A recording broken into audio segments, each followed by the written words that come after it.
কিন্তু ভক্তের কাছে ভগবান হেরে গিয়েছে। সুদামা এসে কিছুই ঠাকুরকে বলেননি যে আমার জীবনে দুঃখ আছে, আমার জীবনে কষ্ট আছে।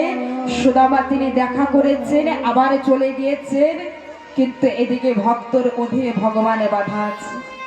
বিশ্বকর্মাকে ডেকে বললেন, হে বিশ্বকর্মা, তুমি যাও, যেমন আমার একটি রাজভবন আছে তেমন একটি রাজভবন সুদামার জন্য তৈরি করে। আজকের ঠাকুরের আদেশ পেয়ে বিশ্বকর্মা চলে আসলেন কোথায়? সুশীলা, যেখানে বৃন্দাপুরী। ও মাইয়া, এই কথা ছুটে গেলে আরে পাবেন না। বৃন্দাপুরে আসলেন বিশ্বকর্মা, সুশীলাকে বলছেন, মা সুশীলা, আপনি আপনার 4টি সন্তানকে নিয়ে বাইরে আসেন। এখানে যেমন একটি রাজভবন দ্বারিকাধীশ কৃষ্ণের আছে, ঠিক তেমন একটি রাজভবন এখানে তৈরি করুন। সুশীলা কি বলেছিলেন?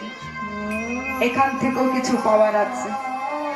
সুশীলা তিনি বলেছিলেন, হে বিশ্বকর্মা, যদি আমার জন্য একটি রাজভবনে তৈরি করতে হয় তবে সর্বপ্রথমে আমার পাড়া প্রতিবাসীদের জন্য ঘরে তৈরি করবে, তারপরে আমার জন্য তৈরি করবে। আমার কেন? সুশীলা তিনি বলেছিলেন যে এই পাড়া প্রতিবাসীদের কাছের থেকে আমার স্বামী ভিক্ষা করে নিয়ে আসতো, তাই আমরা প্রসাদে পেতাম।